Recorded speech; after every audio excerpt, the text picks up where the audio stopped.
Shalom Bapak Ibu Saudara. Pernahkah Bapak Ibu Saudara berada di dalam satu situasi yang sangat sulit? Seperti menghadapi tembok yang sangat tinggi. Tembok itu tidak bisa dicapai. Tembok itu tidak bisa ditembus. Begitu tebal, begitu tingginya. Atau seperti menghadapi satu jalan.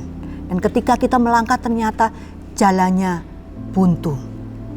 Tidak ada pintu keluar. Tidak ada arahan.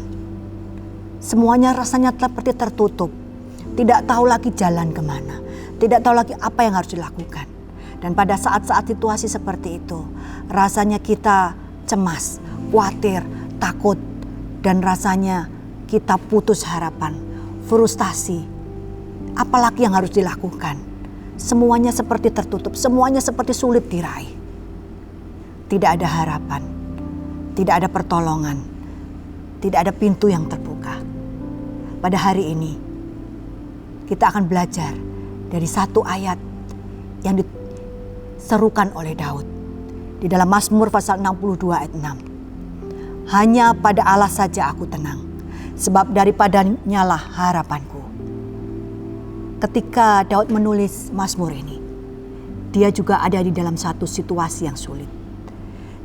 Dia harus meninggalkan istananya. Karena anaknya Absalom hendak merebut tahta kerajaannya. Dengan kata lain, dia tidak akan lagi menjadi raja. Karena kekuasaannya akan direbut oleh anaknya. Dia harus pergi dari istananya tanpa tahu dia harus kemana. Tetapi dia berkata,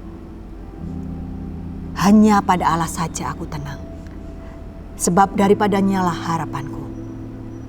Mengapa Daud percaya bahwa dia bisa menaruh harapnya di dalam Tuhan? Yang pertama, karena pertolongan Tuhan sangat nyata atas hidupnya. Berulang kali Allah menolong Daud.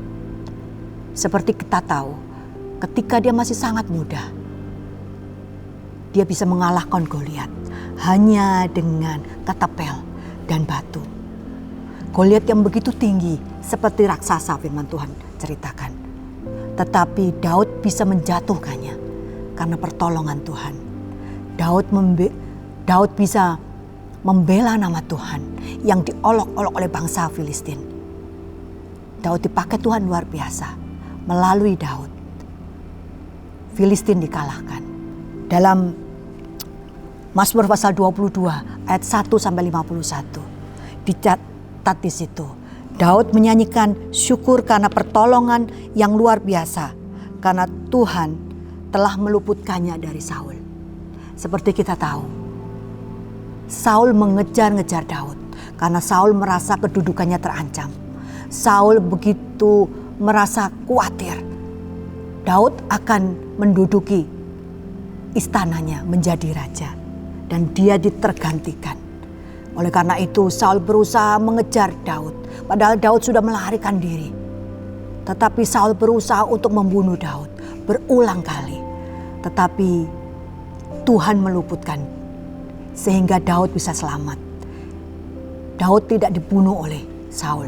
Meskipun Saul mengerahkan banyak tentara untuk mengejar Daud. Tetapi Allah menolong Daud. Dan satu ketika Daud dalam pelarian. Dan pada waktu itu orang Amalek menawan keluarga Daud. Dan juga menawan keluarga orang-orang yang ada bersama-sama dengan Daud. Ketika Daud pulang dari peperangan dan melihat tempatnya porak-poranda. Dan keluarga mereka semua di bawah. Daud merasa sangat sedih. Bahkan orang-orang yang bersama dia. Dikatakan di dalam 1 Samuel pasal 30 ayat 6. Dikatakan, dan Daud sangat terjepit karena rakyat mengatakan hendak melempari dia dengan batu. Seluruh rakyat itu telah pedih hati. Masing-masing karena anaknya laki-laki dan perempuan.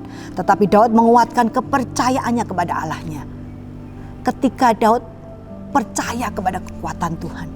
Ketika Daud menguatkan kepercayaannya kepada Tuhan Allahnya. Dan Allah menolong Daud. Sehingga Daud dan anak buahnya bisa kembali merebut keluarga mereka. bisa mengalahkan orang-orang Amalek. Banyak pertolongan Tuhan yang sudah nyata dalam kehidupan Daud, yang sudah Daud alami.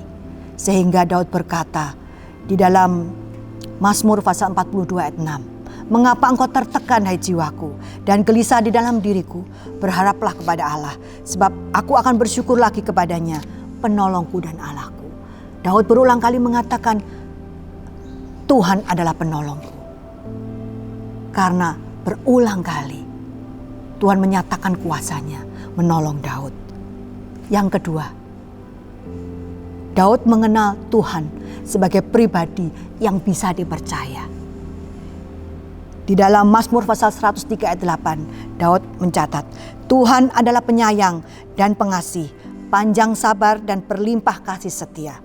Di dalam Mazmur pasal 145 ayat 8 juga diulangi kembali. Tuhan itu pengasih dan penyayang, panjang sabar dan besar kasih setianya. Ada beberapa kali di dalam Mazmur, Daud menuliskan hal yang sama. Tuhan itu panjang sabar, penyayang, dan besar kasih setianya. Karena Daud mengalami begitu Tuhan itu setia, begitu Tuhan itu sangat mengasihi dia. Begitu Tuhan itu sangat memperdulikan dia. Kesetiaan Tuhan sangat dirasakan oleh Daud. Bahkan ketika Daud berkata di dalam Mazmur pasal 27 ayat 10, "Sekalipun ayahku dan ibu meninggalkan aku, Allah akan memelihara aku." Allah sangat memperdulikan Daud. Dan ketika orang-orang kepercayaannya, sahabatnya mengkhianati dia. Di dalam Mazmur pasal 55 ayat 14 dan 15, Daud berkata, "Tetapi engkau orang yang dekat dengan aku, temanku dan orang kepercayaanku. Kami yang bersama-sama bergaul dengan baik, masuk rumah Allah di tengah-tengah keramaian." Orang bisa mengkhianati, manusia bisa mengkhianati dia. Manusia bisa berbalik mencelakakan dia. Tetapi dia melihat, Daud melihat bahwa Allah itu tetap Allah yang setia, Allah yang pengasih dan penyayang, yang membela dia, yang membela Daud, yang memelihara dan memperdulikan Daud. Dan ketika satu saat dia melihat istananya, dia melihat begitu besar kemurahan Tuhan atas dirinya. Dia berkata kepada Tuhan, "Siapakah aku ini ya Tuhan, Allah, dan siapakah keluargaku, sehingga engkau membawa aku sampai sedemikian ini." Daud melihat kemurahan Tuhan yang begitu besar atas dirinya dan menjadikan dia seorang raja. Padahal Daud merasa dia hanya orang biasa. Dia bukan dari keluarga yang istimewa. Dia bukan dari keluarga yang sangat kaya. Tetapi Allah memilih dia untuk bisa duduk di atas tahta kerajaan yang agung. Itu semua karena kemurahan Tuhan. Daud berkata, itu semua karena kemurahan Tuhan, karena pertolongan Tuhan. Dan ketika satu saat Daud berbuat kesalahan, Daud hanya manusia biasa. Dia pernah berbuat dosa, dia pernah berbuat kesalahan. Tetapi Tuhan dengan kasih sayangnya mengampuni dia. Meskipun ada konsekuensi yang harus Daud terima. Meskipun ada akibat yang harus dia terima. Tetapi Daud melihat Tuhan itu panjang sabar atas hidupnya. Dan yang ketiga, firman Tuhan itu dapat diandalkan. Ketika Daud diurapi menjadi raja oleh Nabi Samuel, Daud waktu itu masih sangat muda. Tetapi tidak langsung Daud menjadi raja. Ada proses kehidupan yang Daud lampaui. Ada proses kehidupan yang harus Daud lewati. Begitu panjang dan begitu berliku. Tetapi firman Tuhan, apa yang Tuhan firmankan, digenapi. Daud menjadi raja. Di dalam Mazmur pasal 19 ayat 8 dan 9, Daud berkata, "Taurat Tuhan itu sempurna, menyegarkan jiwa. Peraturan itu Tuhan itu teguh, memberikan hikmat kepada orang yang tak berpengalaman. Titah Tuhan itu tepat, menyukakan hati. Perintah Tuhan itu murni, membuat mata bercahaya." Berulang kali Daud meminta Tuhan untuk menuntun dia, untuk membuka jalan buat dia. Berulang kali Tuhan berfirman kepada Daud, dan Daud mentaati. Sehingga Daud berkata, firman Tuhan itu seperti pelita bagi kakinya, menuntun jalannya, menuntun kepada kebenaran, menuntun kepada kebaikan. Jadi Daud sangat bergantung kepada firman Tuhan. Daud bergantung kepada apa yang Tuhan firmankan, apa yang Tuhan katakan kepada dia.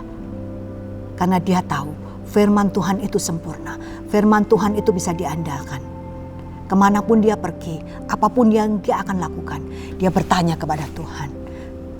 Dia rindu Tuhan menyatakan firman-Nya. Dia rindu Tuhan menyatakan petunjuknya kepada dia. Dia tidak bisa jalan sendiri tanpa firman Tuhan. Kebaikan Tuhan itu juga bisa dinyatakan di dalam hidup kita. Kita bisa menaruh harap kita kepada Tuhan seperti yang Tuhan lakukan. Karena Dia adalah penolong yang nyata dalam hidup kita. Firman-Nya juga bisa diandalkan. Dia adalah pribadi yang setia, yang menggenapi setiap janjinya. Jadi mengapa kita ragu menaruh harap kita kepada Tuhan? Apa alasan kita untuk tidak berharap kepada Tuhan? Tuhan itu begitu panjang sabar, kasih setianya penuh dengan kemurahan. Dia bukan Tuhan yang mengecewakan. Janjinya ya dan amin yang bisa dinyatakan dalam hidup kita. Apa yang saudara alami, apa yang Bapak Ibu Saudara hadapi saat ini, andalkan Tuhan. Taruh harap kita di dalam Dia. Taruh pengharapan kita. Taruh kepercayaan kita di dalam Dia. Kuasanya ajaib. Kuasanya luar biasa. Kuasanya heran. Dia pribadi yang bisa memegang teguh apa yang Dia ucapkan. Apa yang Dia janjikan. Dan biarlah itu juga terjadi atas hidup Bapak Ibu Saudara. Mengalami mujizat Tuhan. Mengalami kuasa Tuhan. Mengalami kemurahan Tuhan. Mengalami kasih setia Tuhan yang luar biasa. Apapun yang Bapak Ibu Saudara alami. Situasi sulit apapun. Taruh harap kita kepada Dia. Dia akan membuka jalan buat kita. Dia akan menyatakan kuasanya kepada kita. Tuhan Yesus memberkati.